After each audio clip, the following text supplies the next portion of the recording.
नमस्कार मित्रांनो, नामविश्व या चॅनलवर आपलं सहर्ष स्वागत आहे.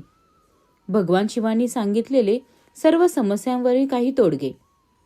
कुटुंबामध्ये कोणत्याही प्रकारची समस्या असेल तर सोमप्रदोषाचा हा उपाय विशेष मानला जातो.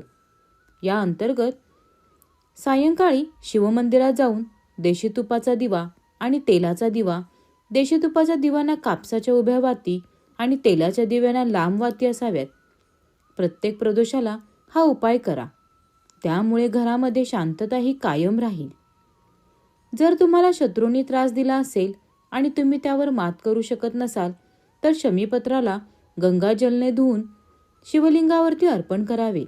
यानंतर तेथे बसून ओम नमः शिवाय 108 वेळा जप करावा. असे म्हणतात की या उपवासाने सर्वात मोठा शत्रू देखील तुमच्या पुढे झुकेल. अनेकांच्या कौटुंबिक जीवनामध्ये अडचणी येतात. अशा लोकांनी दह्यामध्ये मध मिसळून ते सोमप्रदोष व्रताला भगवान भोलेनाथाला अर्पण करावे. असे केल्याने घरातील संकटे संपतात आणि कौटुंबिक जीवनामध्ये शांती आणि प्रेम येते असे मानले जाते. ज्या व्यक्तीला थायरॉइड असेल त्या व्यक्तीने 5/12 भगवान शंकराची मुलगी अशोक सुंदरीपाशी मधाने ओम लिहावा व नंतर पितळेच्या पात्रातून महादेवाला जलाभिषेक करावा व जलधारेखाली एक पात्र ठेवावे व ते तीर्थ घ्यावे. द्वादशीच्या दिवशी दुपारी 12 वाजता ज्या लोकांना थायरॉइड आहे, ज्या लोकांनी ग्रहण केले आहे त्यांना थायरॉइडमध्ये फरक जाणवतो. ज्यांचा विवाह होत नसेल किंवा पत्रिकेमध्ये मंगळ असेल त्यांनी भौमप्रदोष करावा. मंगळवारी जो प्रदोष येतो त्याला भौमप्रदोष असे म्हणतात. भगवान शंकराला दिवा ओवाळला तर ज्ञानाची प्राप्ती होते. शिवपुराणानुसार एखादी व्यक्ती शारीरिक आणि मानसिक रूपात कमजोर असेल तर त्या व्यक्तीने दररोज गायीच्या तुपाने भगवान शिवाला अभिषेक करावा. भगवान शंकराला विड्याचे एक पान वाहिले तर भोगसंपत्ती प्राप्त होते.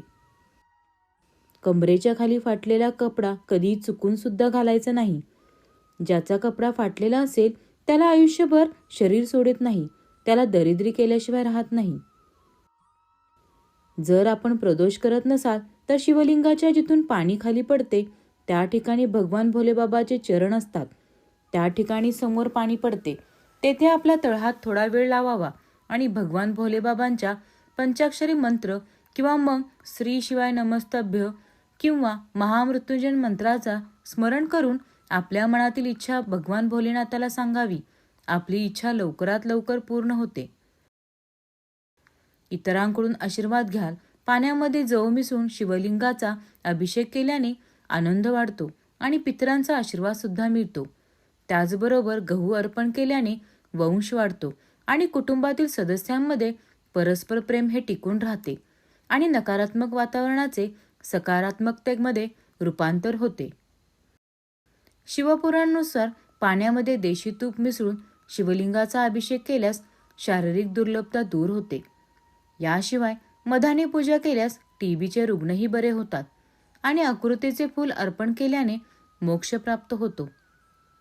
एक बिल्वपत्राचे झाड लावले तर 1 कोटी शिवमंदिर बांधण्याचं पुण्य मिळतं. त्या बिल्वपत्राच्या झाडाला 1 प्रदक्षिणा घातली तर विश्वातील जेवढे तीर्थक्षेत्र आहेत तेवढ्या तीर्थक्षेत्राचे दर्शन आपल्याला घडते. ज्यांची तब्येत खराब आहे त्यांनी भगवान शिवाचा हा खास उपाय करावा. यामध्ये प्रदोषाच्या दिवशी सायंकाळी शिवमंदिरामध्ये जाऊन देवाला सुके खोबरे अर्पण करावे. यानंतर तुमच्या उत्तम आरोग्यासाठी भोलेनाथाची प्रार्थना करावी. असे मानले जाते की हा उपाय केल्यास व्यक्तीचे आरोग्य सुधारते. पाण्यामध्ये काळे तीळ मिसळून शिवलिंगाचा अभिषेक केल्याने सर्व पापे नष्ट होतात आणि जीवनातील सर्व संकटे दूर होतात. यामुळे अशुभता ही कमी होऊन शुभता प्राप्त होते आणि सर्व प्रकारचे सुख सुद्धा प्राप्त होते. जो व्यक्ती खूप आजारी राहत असेल, खूप परेशान झालेला असेल तर त्या व्यक्तीने शिवलिंगावर पाणी अर्पण करावे. तसेच बोरे आपल्यावर उतरून शिवरात्रीच्या दुसऱ्या दुपारी 12 वाजता शिवलिंगावरती अर्पण करावे. आपला रोग 3 महिन्यामध्ये समाप्त होईल. शिवपुराणानुसार धनप्राप्तीसाठी पाण्यामध्ये तांदूळ मिसळून शिवलिंगावरती अभिषेक करावा. असे केल्याने पैशाशी संबंधित समस्या दूर होतात आणि कर्जाच्या समस्येपासून सुद्धा आराम मिळण्यास मदत होते. तुम्हाला तुमच्या कामाच्या ठिकाणी यश मिळेल. शुभ वस्त्र किंवा पवित्र धागा भगवान शंकराला अर्पण केल्याने दीर्घायुष्य मिळते आणि मनोकामना सुद्धा पूर्ण होतात. यासोबत कामाच्या ठिकाणी यश सुद्धा मिळते आणि नवीन संधी सुद्धा कामाच्या ठिकाणी उपलब्ध होतात.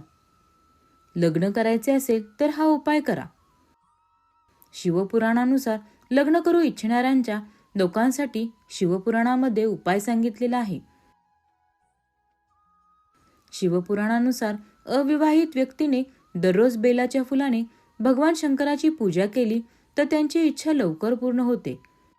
जुहीच्या फुलाने पूजन केल्याने कधीही धन आणि धान्याची कमतरता भासत नाही.